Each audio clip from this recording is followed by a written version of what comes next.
In this quick tip, we're going to look at how we can add a realistic version of a moon to our images inside of Boris FX Optics. I've launched the standalone version of Optics, but you can do this inside of Photoshop and Lightroom once you have this installed.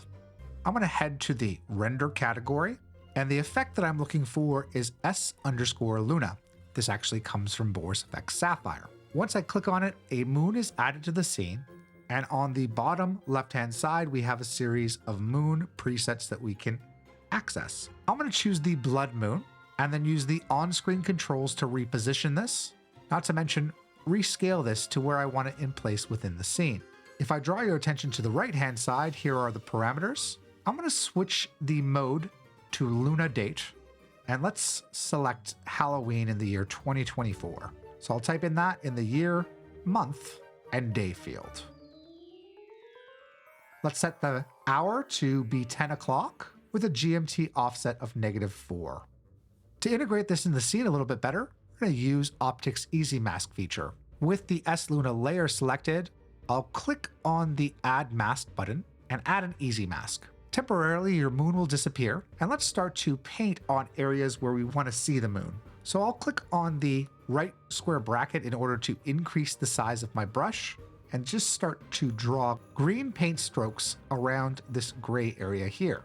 I'll also use the zoom controls at the top here to zoom in on the image, and the space bar to temporarily pan, and the left square bracket if required in order to minimize the size of the brush.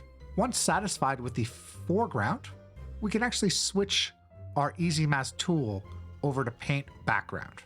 I'll fit the image to the window by clicking on the button. With the Paint Background tool selected, I'll start to paint over these tree branches here where I don't want the moon to show up. Again, using the left square bracket, as well as my zoom controls and spacebar to temporarily pan as required. I'll fit this to the window, and once satisfied with the regions identified, click on the cogwheel icon to generate a mask. In order to see the results clearer, I'm going to deselect the mask icon here on the S-Luna layer, and just select where I added the effect.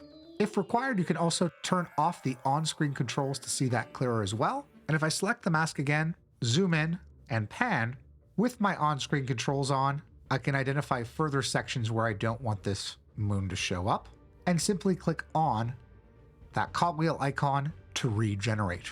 And once regenerated, simply turn off those on-screen controls to see the result of your moon. Now, as a final step, I'm going to deselect the mask and select the effect on the layer, and heading to the parameters of the blood moon, you'll see some controls for sky color. I'll click on the eyedropper and sample some of the gray color here in the sky, and if required, click on the color swatch to bring down the grayness value and mix it to taste.